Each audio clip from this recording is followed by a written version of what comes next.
I'm Carrie Peters, a recognized thought leader in the Microsoft Dynamics community and a Microsoft MVP for business applications. Welcome to the Get Your New View podcast. Keep listening to learn how to increase utilization of your business systems, allowing your Business Central and NA-based solution to be a catalyst for your business growth and profitability. When we're done, I'll let you know how you can get in touch to put your goals and ideas into action and start moving your business forward.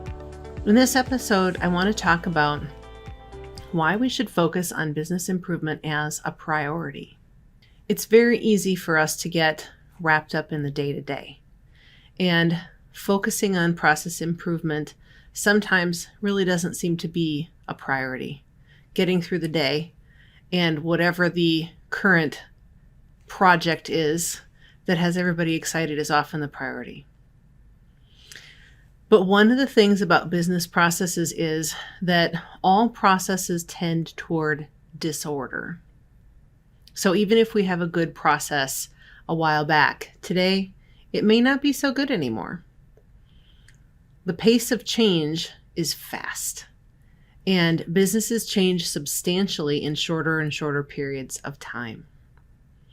Sometimes processes never do get established. We have some new thing that happens in our organization and we just figure it out in order to make it work. So we make do, we create a workaround, that type of thing.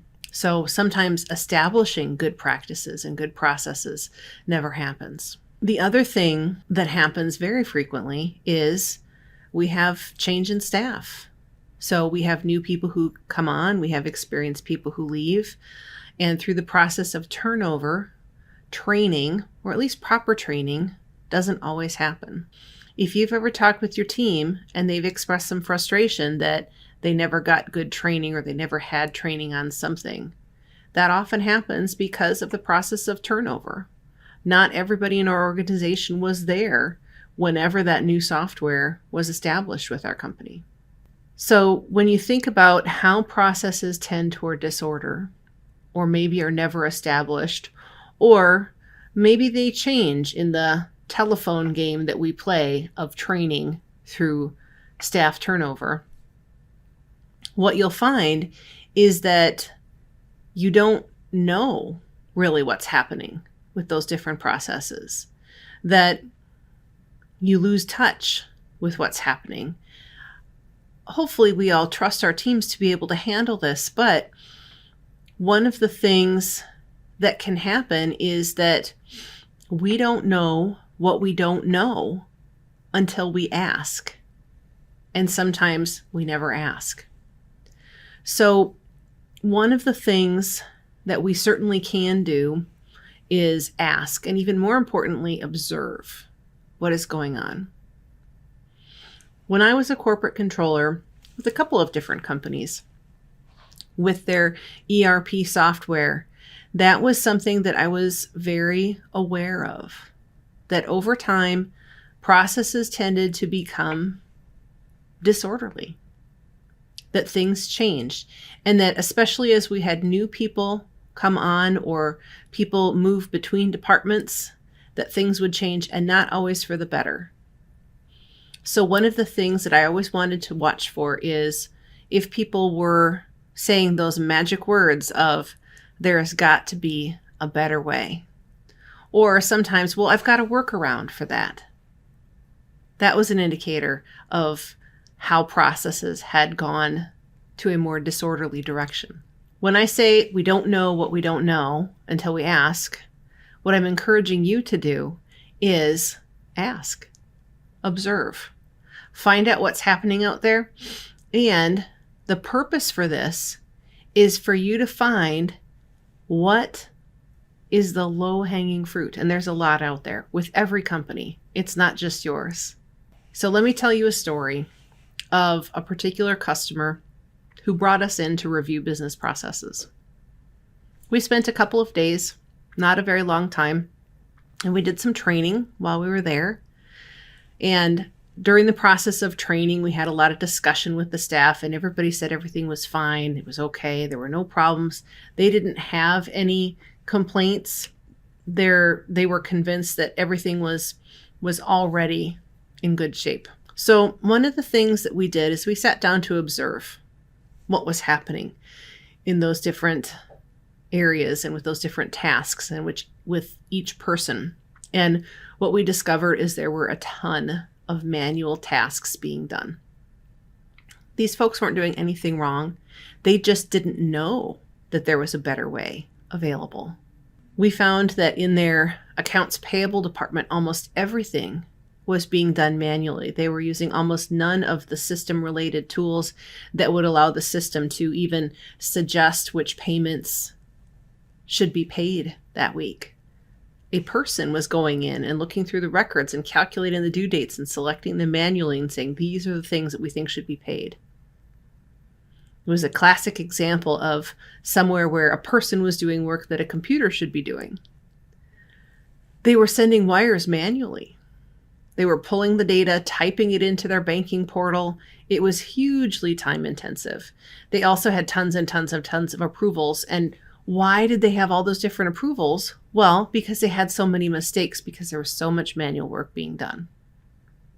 So these folks had lots of manual tasks being done. And until somebody came in to question that, until somebody really said, hey, I don't think that we're taking advantage of everything that the system has to offer, nobody knew. They didn't know what they didn't know.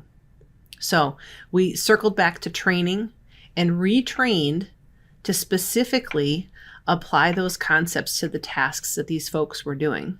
Just in one instance, for one person, this customer estimated they saved 10 hours a week. It's 25% of their time. That was huge. And it wasn't just that one person that saved a whole lot of time. So think about your business processes and make a list of the potential improvements that could exist for you. In particular, put some numbers behind that. Estimate the time that there could be saved if there was just a better way. You don't necessarily have to know what the solution is.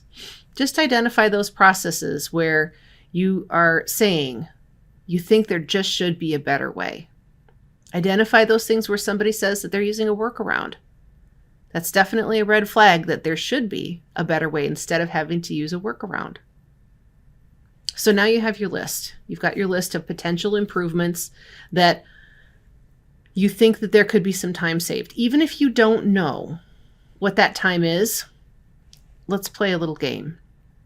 Calculate 1/4 of each person's time for that process. Or even easier, take your payroll, multiply it by 25%.